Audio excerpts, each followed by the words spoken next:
बिस्मिल्लाहिर्रहमानिर्रहीम।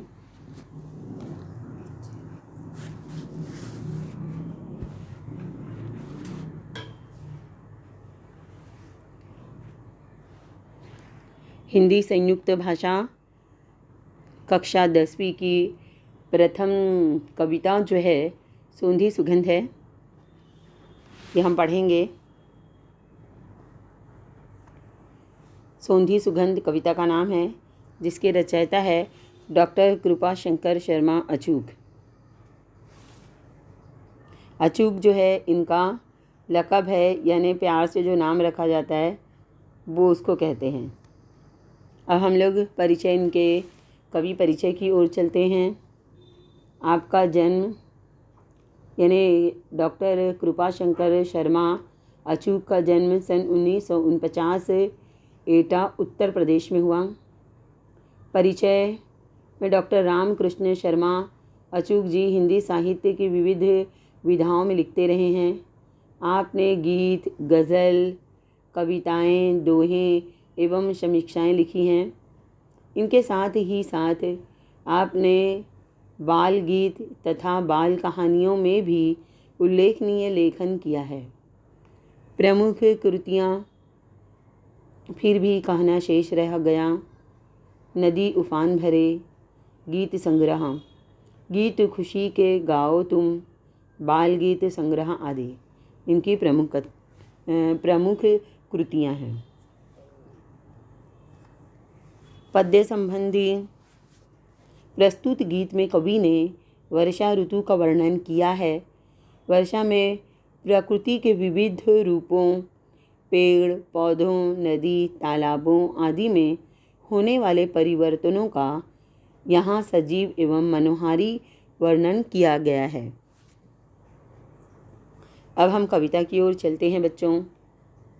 कविता का पहला दोहा है, सोंधी सोंधी सी सुगंध माटी से बोली, सोंधी सोंधी सी सुगंध माटी से बोली, बादल बरस गया धरती ने आंखें खोली।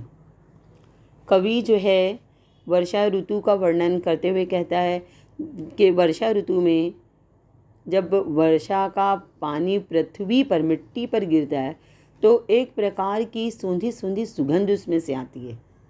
पहली बारिश का जो पानी है मिट्टी पर जब पड़ता है तो उसमें से जो सुगंध आती है वो सोंधी सुगंध होती है। तो सोंधी सुगंध जो है कविकार के अनुसार सोंधी सुगंध माटी से क्या कह रही है, बादल बरस गया धरती ने आंखें खोली, यानी बादल बरस गया यानी वर्षा हो गई है और धरती ने आंखें खोली यानी चारों तरफ हरियाली छा गई है। अब हम अगले पद में जाते हैं, पद देखते हैं। चारों ओर हुई हरियाली कहे मयूरा, सदियों का जो सपना है हो जाए पूरा, एक यहाँ पर नहीं अकेला होगी टोली, सोंधी सोंधी सी सुगंध माटी से बोली। कविताकार अभी यहाँ पर क्या समझाने की कोशिश करते हैं, क्या करने का प्रयत्न करते हैं समझाने का। चारों ओर हुई हरियाली कहे मयूरा, मयूरा का अर्थ लिखो बच्चों, मोर। चारों ओर वर्षा ऋतु के मौसम में यानी बारिश के मौसम में चारों ओर हरियाली ही हरियाली छा जाती है, ऐसा मयूरा कहता है। सदियों का जो सपना है हो जाए पूरा। मयूरा का सदियों का सपना कैसा है, मयूरा बारिश के मौसम में नाचता है तो ये इसका सपना सदियों का है। सपना आज का ही सपना नहीं है, हमेशा बारिश में वर्षा ऋतु में मोर नाचता है। तो जब वर्षा ऋतु का मौसम आता है, बारिश होगी तो मयूरा जो है उसका सपना जो है, सदियों का सपना जो वो पूरा हो जाएगा, ऐसा कवि कह रहे हैं। एक यहाँ पर नहीं अकेला होगी टोली, सोंधी सोंधी सी सुगंध माटी से बोली। सिर्फ मयूरा ही नहीं बल्कि अलग अलग जो है टोली जो है बहुत खुश है। यहाँ पर सभी अपने खुशियों का आनंद जो है लेगी और खुशी को व्यक्त करेगी। अकेला मयूरा नहीं बल्कि पूरी टोली होगी। ऐसा सोंधी सी सुगंध माटी से कह रही है। अब अगले हम पद में जाते हैं।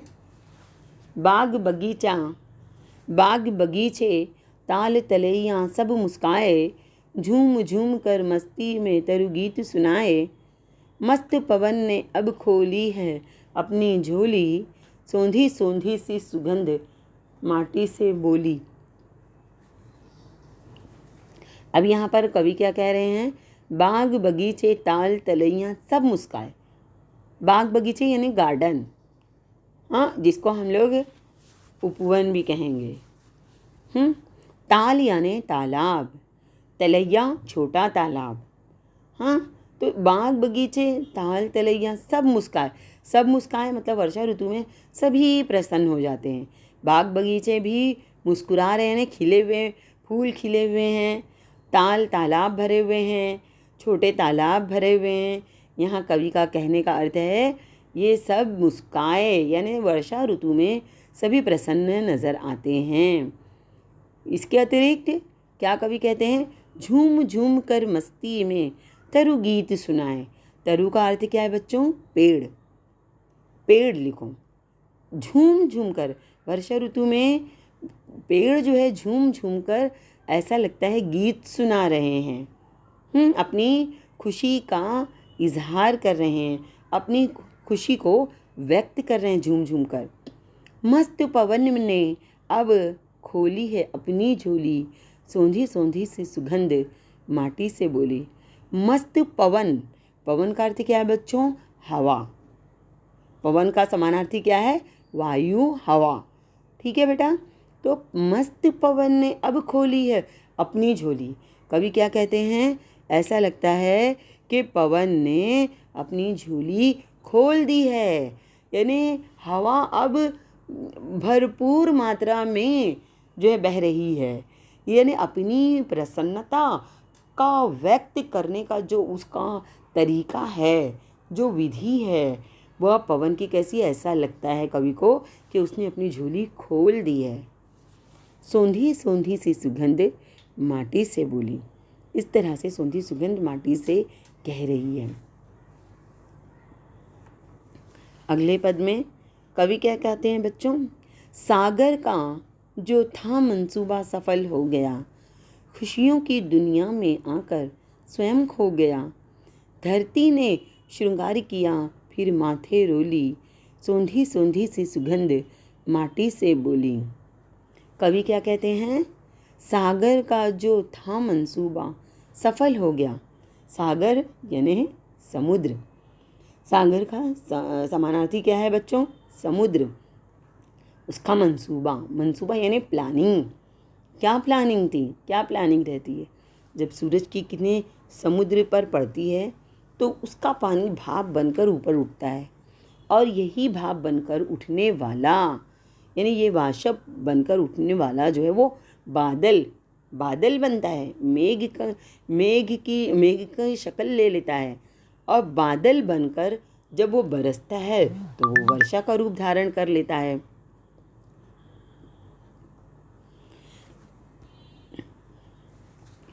अब कवि यहाँ पर क्या कहते हैं कि सागर का ये मंसूबा सफल हो गया, खुशियों की दुनिया में आकर स्वयं खो गया।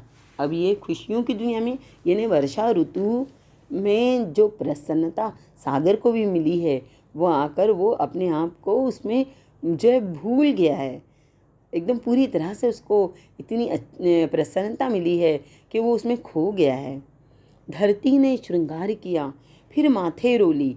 धरती ने यानी पृथ्वी ने, वर्षा ऋतु में ये पृथ्वी हरी भरी हो जाती है, रंग बिरंगी फूलों से सज जाती है।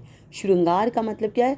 श्रृंगार यानी सजना संवरना, सजना। अब यहाँ पर धरती जो है वर्षा ऋतु में खिल उठी है, फूलों से, विभिन्न प्रकार के रंग बिरंगी फूलों से धरती जो है खूबसूरत सुंदर दिखाई दे रही है। ऐसा लगता है धरती ने अपने आप को सजा लिया है।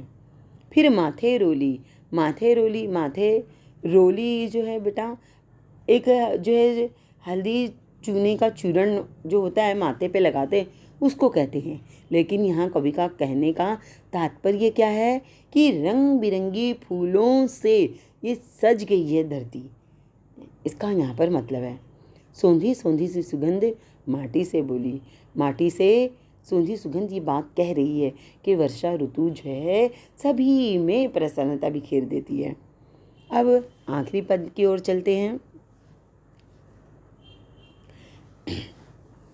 पावस का मधुमास आस विश्वास बढ़ाता, नतमस्तक होकर अचूक पद पुष्प चढ़ाता, सदा सदा से चलती आई हंसी ठिठोली, सोंधी सोंधी सी सुगंध माटी से बोली। कवि यहाँ पर क्या कहते हैं? पावस का मधुमास आस विश्वास बढ़ाता। पावस, पावस का अर्थ क्या है बच्चों? बारिश। का मधुमास, मधुमास का मतलब क्या है? वसंत काल। यानी जो पावस का मधुमास का वसंत काल है वो लोगों में क्या जगाता है? आस विश्वास, यानी एक भरोसा, एक विश्वास होता है कि जो है ये बारिश का जो मौसम है वो एक आस यानी आशा, ख़ास तौर पे किसानों के अंदर ये आशा होती है, ये उम्मीद लगाए बैठे रहते हैं वर्षा पर कि वर्षा होगी तो उनको जो है फसल पैदा करने मिलेगी और उनकी फसल वर्षा के कारण अच्छी होगी, फसल अच्छी तैयार होगी। तो वो वर्षा पर क्या है? आस लगाए बैठे होते हैं और उनको ये विश्वास भी होता है कि वह जो है पूरी होगी उनकी यह आशा। तो वर्षा ऋतु जो है ये पावस का जो मधुमास है, ये कैसा है? एक लोगों के अंदर विश्वास बढ़ाता है, आस विश्वास बढ़ा देता है। नतमस्तक होकर अचूक पद पुष्प चढ़ाता। अब यहाँ पर कविताकार स्वयं जो है ये प्रकृति के कर्ता धर्ता सृष्टिकार के सामने अपना सिर झुकाकर पुष्प यानी एक पुष्प चढ़ाकर जो है अपनी प्रसन्नता को व्यक्त करने की कोशिश करते हैं कविताकार। सदा सदा से चलती आई हंसी ठिठोली। अब यहाँ पर कविताकार क्या कहते हैं? ये वर्षा ऋतु जो है आज ही नहीं बल्कि सदा सदा से चलती आई है। वर्षा ऋतु का जो मौसम है वो खुशियाँ बिखेरता हुआ सिर्फ आज नहीं आया है बल्कि ये सदियों से चला आ रहा है। सोंधी सोंधी सी सुगंध माटी से बोली। ये सोंधी सोंधी सी सुगंध जो है वो माटी से ये बात कह रही है। जो कविताकार के विचार हैं, कविताकार ने अपने विचारों को सोंधी सुगंध के माध्यम से प्रस्तुत करने की कोशिश की है। धन्यवाद बच्चों, शुक्रिया। यहाँ पर हमारी कविता समाप्त होती है।